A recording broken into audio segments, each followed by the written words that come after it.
النهاردة هنروح مكان مش ناس كتير تعرفه، لكنه من أجمل الأماكن اللي رحتها في مصر.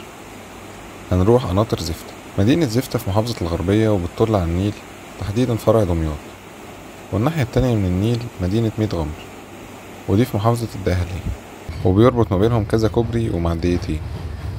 أول ما وصلنا حبينا إننا نلف شوية في المدينة. مشينا شوية على الكوبري بتاع القطر واللي بيعدي عليه عربيات ومشاة برضه، والكوبري ده بناه الإنجليز سنة 1906 علشان القطر يعدي منه من زفتة لميت غمر والعكس، ويوصل بعد كده لمحافظات تانية. والكوبري ده بيتفتح عشان لو في سفن معدية، ولكنه ما فتحش من زمان بسبب ان مفيش سفن كبيرة بتعدي هناك من زمان.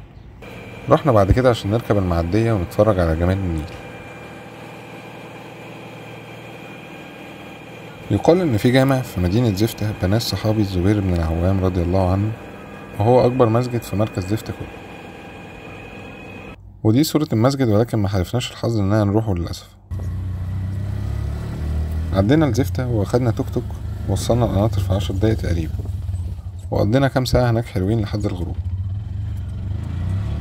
هقول لكم في اخر الفيديو تقدروا تروحوا زفتة ازاي. قناطر زفتة شمال مدينة زفتة ب3 كيلو، موجودة في قرية دهطورة، وعشان كده برضو اسمها قناطر دهطورة.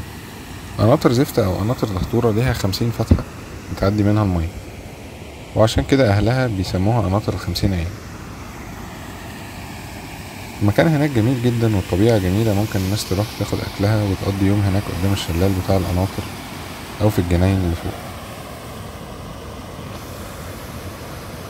قناطر ال50 عين اتبنت سنة 1903 في عهد الخديوي عباس حلمي التاني، واتبنت عشان تتحكم في المية وتوصلها لأماكن كتير في محافظات الدلتا، وهي كمان تعتبر المصدر الأساسي اللي بيوصل المية لشمال سيناء في ترعة السلام.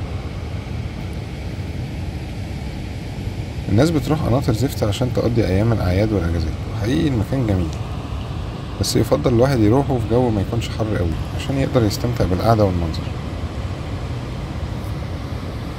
الصيادين برضو بيروحوا يصطادوا هناك على الشلال بتاع القناطر.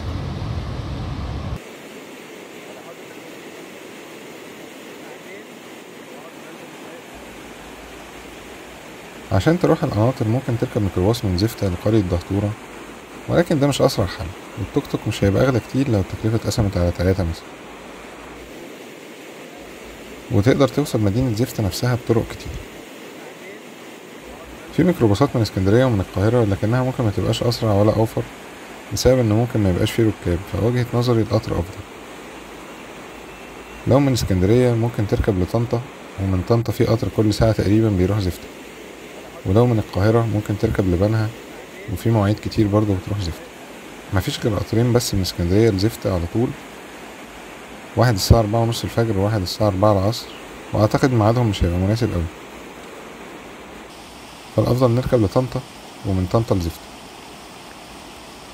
ومن القاهرة في ميعاد واحد بس من القاهرة لزفتة على طول، ميعاده الساعة 5:15 المغرب، ومش بيشتغل في الجمعة والأجازات، فالأفضل نركب لبنها، ومن بنها نركب لزفتة. وبعد ما نوصل زفتة نقدر إنها ناخد توك توك أو ميكروباص لحد القناطر. لو عجبكم الفيديو متنسوش تدعمونا باللايك والاشتراك، ونشوفكم الفيديو الجاي في مكان جديد.